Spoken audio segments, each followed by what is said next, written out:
Allow me to tell you all the tale of the foolish Ballardian who discovered an ancient legend of a game supposedly so awful that those developers that made it went crazy while making it. And he thought it would be so funny, so absolutely hysterical to play the game for himself. Was it really that funny though? Well, let me ask you this. Do I seem like someone crazy? Do I seem like something you'd never want to become? Well, then I suppose you have your answer, because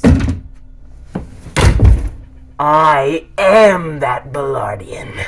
I thought it would just be a fun game to laugh at, but no. It made me lose my mind. It made me feel horrible, like I had some kind of disease. Some skeptics say it's because I had COVID, but no. I say it was because of the balls. They haunt my nightmares. I can't stop thinking about them, and even though I may be stuck with this curse forever, I can still do everything in my power to stop others from playing it and being infected by it. So, without further ado, here's why you should never play BALLZ 3D.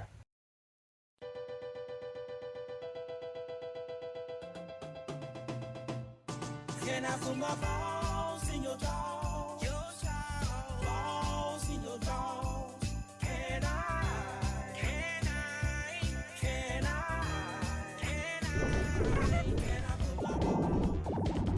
BALLZ 3D was a fighting game released for the good old Super Nintendo, and its marketing was heavily focused on the fact that it was, supposedly, 3D, asking children to tell Santa they wanted balls for Christmas, which surely led to lots of uncomfortable conversations.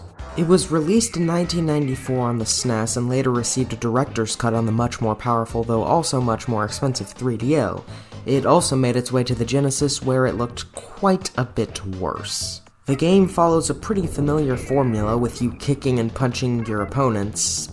At least, I think that's what you're doing? Hold on. This is absolutely absurd. I'm playing a fighting game where your characters are made out of a bunch of tiny balls that barely fit together.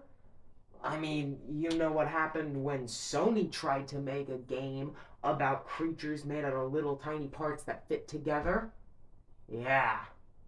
The gameplay is tough to get used to, with incredibly strange controls and delayed movement. I mean, it functions, and it's not the worst controlling fighting game I've ever played, but the game really doesn't help itself out of the genre's typical inaccessibility with the legitimately terrifying presentation of everything, with strange clown music and odd noises making me very uncomfortable.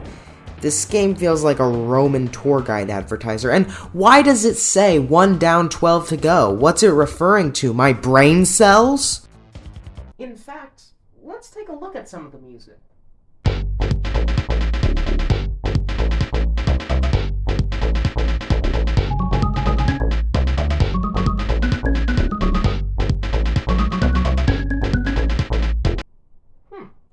Not bad.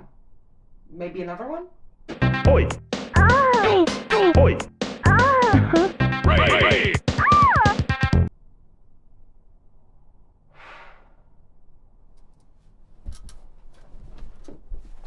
This is Sonic Eraser all over again!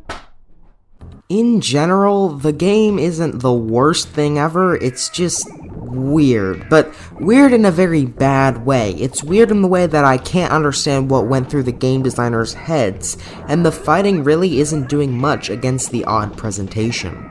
The main problem with this game that makes it go from weird and subpar to just bad is the grab moves.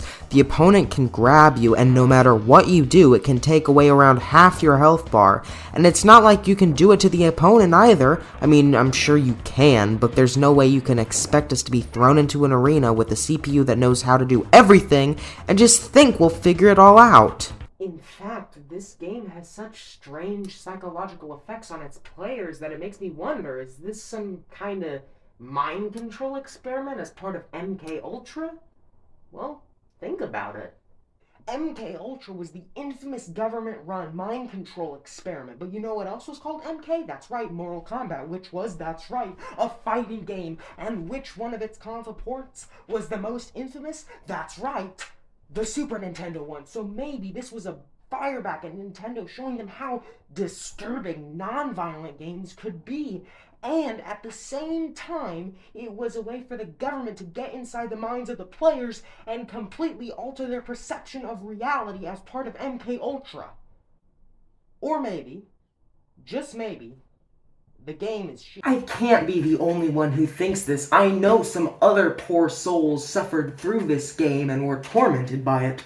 But at the very least, we can maybe make a group together to spread awareness about this and maybe even get a federal ban on it. I mean, if that could happen to alcohol, it could happen to BALLZ. Okay, maybe that's not the best example. What? People like this game? No, it can't be.